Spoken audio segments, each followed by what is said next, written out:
long. I mean, Nicole describes how they got dressed for this date, where really the only purpose of the date, other than to spend time with a new guy in her life, was to go to the Burbank airport because they heard Guy Fieri had a restaurant there. So uncertain of what it was, when they came across a Guy Fieri cart, they were worried, oh no, is this the restaurant? Did we come all this way for a cart?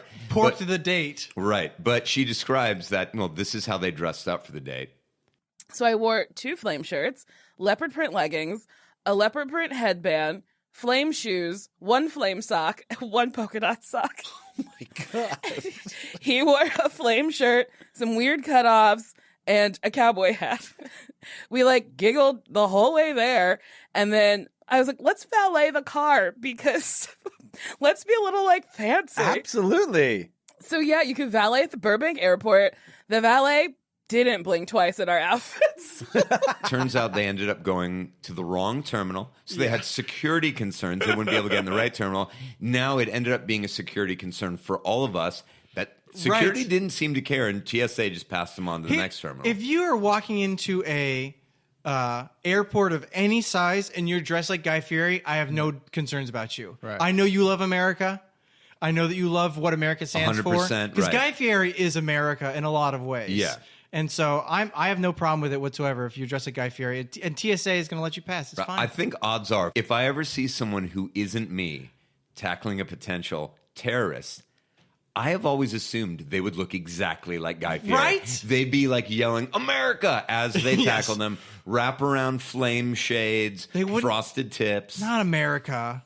These colors don't run, brother. Maybe. And they tackle you, bear That hug, would work. take That you would down to the work as ground. well.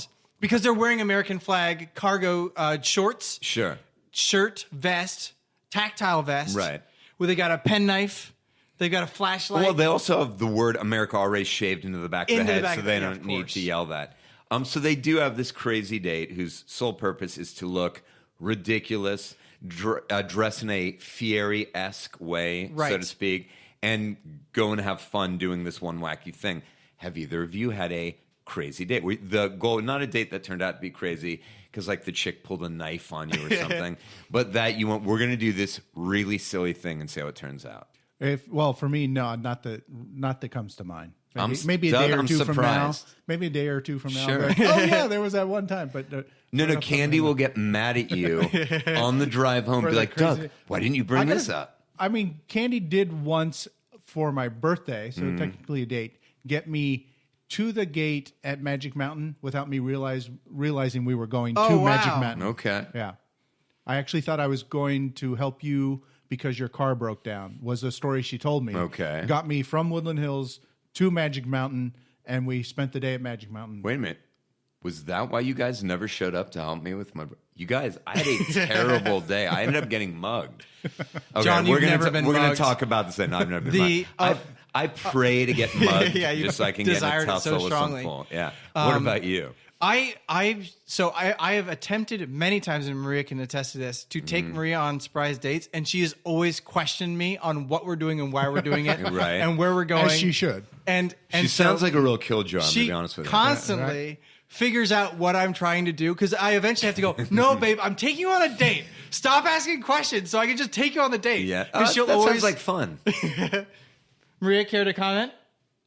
I'm just very curious, and I'm good at guessing things. So. Yeah, that's true. She's It's very her curious and she's good at inquisitive guessing. nature, which, Brandon, it's what you love about It is actually very true. It's something that I really enjoy. And Wait, do these dates then not happen, or do they just happen with everybody knowing? They just about it? happen with her knowing Okay. what the plan is. I mean, at least it's still a crazy date. But the other thing I want to think about is that if this is Nicole Byer's first date with a guy, Yeah. that does seem like a lot of effort. If this is the kind of date that she's taking Right. So men you think on, this harkens back to why won't you date me? Got it. Is that she is concocting these incredible and amazing dates that would be really off-putting for a first date. Sure.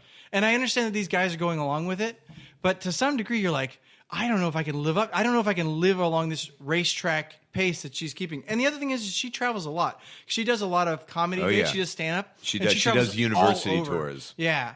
And so it's one of the things where you have to kind of take it for granted that you're dating a woman who is going to be leaving you at random times to just go do stuff. Now, do Right. you also feel like, as part of her personality, I mean, one thing you hear when you listen to, random any communities, the majority of the time you hear them talking about their horrible dating lives. Yeah. So do you think it's just kind of indicative of somebody who is a stand-up comedian that manic personality is too much for other people? A very real possibility. You could be right. Someone who is super performative, as you said, always on. That could be very difficult. Absolutely. I think it's why a lot of comedians end up having tough times with keeping relationships is because of the aspect of performative. Sure. John, you never answered if you've gone on any crazy dates. You know what? Many dates that have turned out to be crazy Right, for that's a variety not of the reasons. same. But none of those, like, A woman we're going to smashing do. you in the face with a hammer is not the same as what we're talking about. No, and I mean, if I had a nickel for every time that happened, but I mean, where I sat down and went, this is going to be crazy, or my mate said, I'm not telling you anything about this. Right. We're just going to go, I'm going to meet you at this time, and we dressed wacky. I don't think I ever have.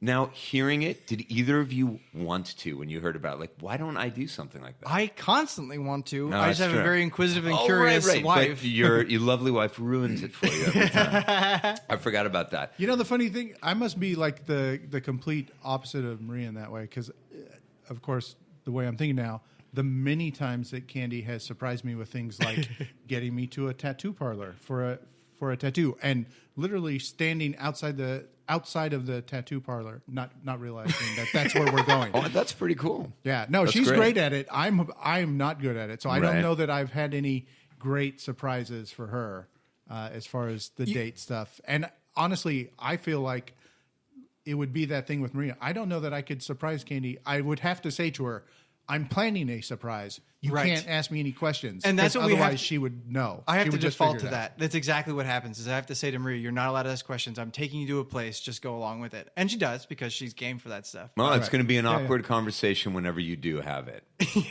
Guys, any final thoughts? Doug, any notes that you didn't have a chance to get to?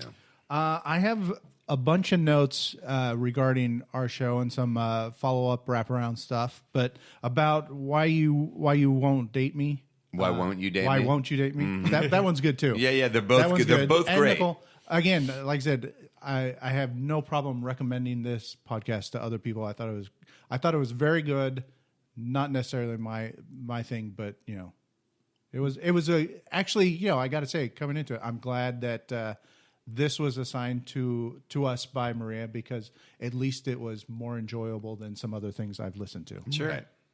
Yeah, and I think it gives a really great insight that I wouldn't get from other podcasts or from other people. It gives me kind of an insight into the personal life of a person that I think is probably a pretty universal experience for anybody who's on the dating scene in a major city. Again, from that experience that I've had of now multiple times, getting to sit down with women who are really sharing. Because then there's a group of them, like I said, that one Right. party where they all chimed in and all their stories were so similar. And to my ear, insane. Like the behavior Right. of these guys, insane. Either the extent they were ghosting or the wildly inappropriate shit on dates that I just don't remember these stories from before this kind of very low friction means of meeting people. Right. Even though I'm sure crazy stories and so forth have always happened.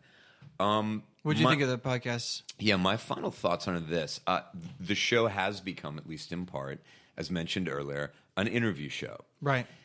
Now, 4 or 5 years ago, when I was listening to WTF a bit more, when I was first turned on to it, a great many of his interviewees, and it's because he comes from the world of comedy. That's what Mark Maron still is, in addition to being this kind of national interviewer now. He's still a stand-up comedian. You and I have seen him before perform stand-up.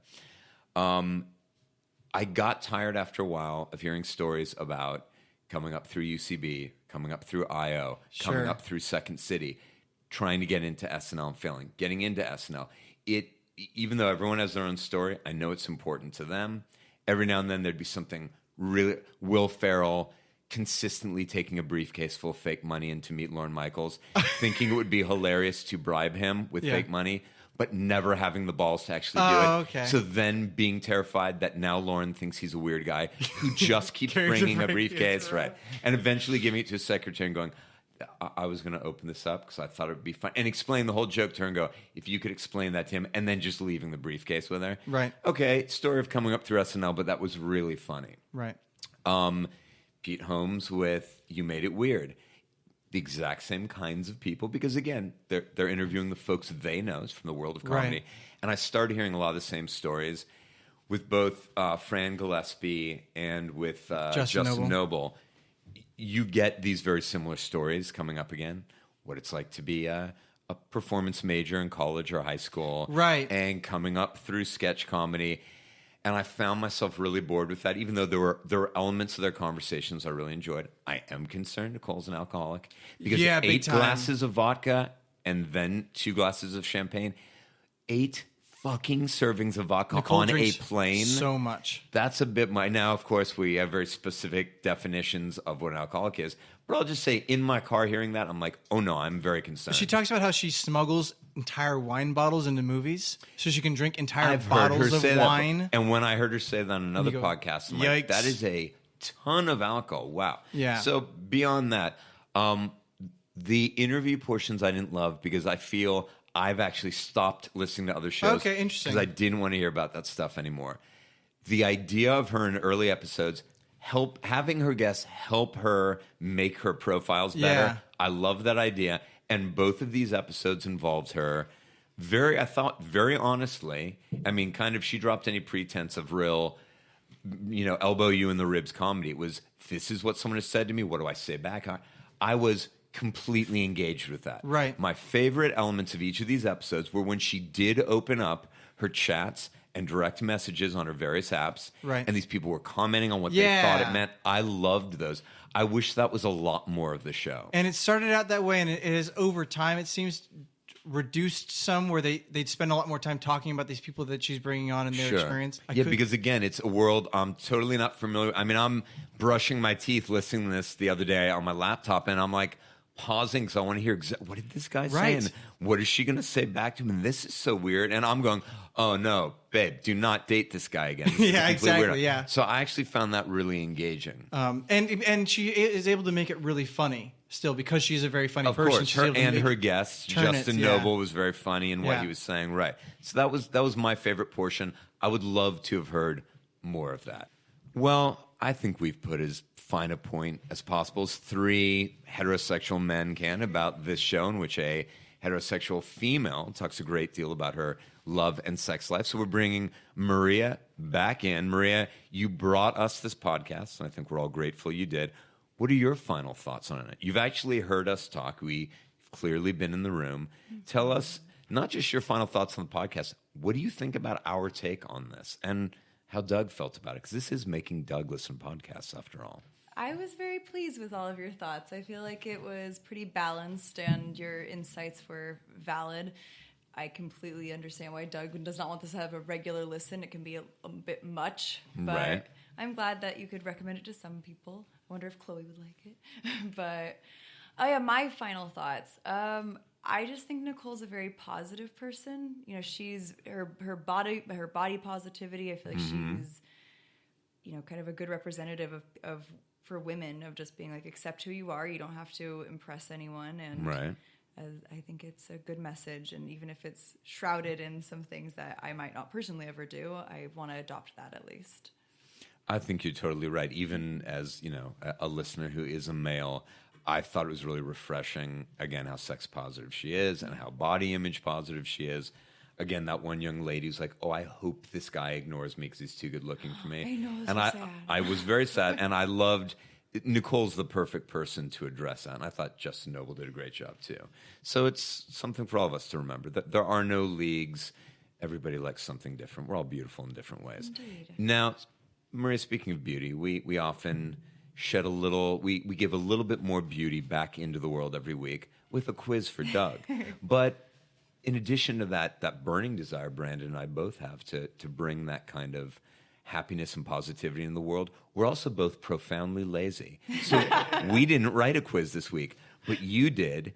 And I believe you tell us about the quiz. So our quiz is called Famous Spousal Murders from the 18 and 1900s. And should I just jump right in? Yep. Absolutely. Okay, question 1.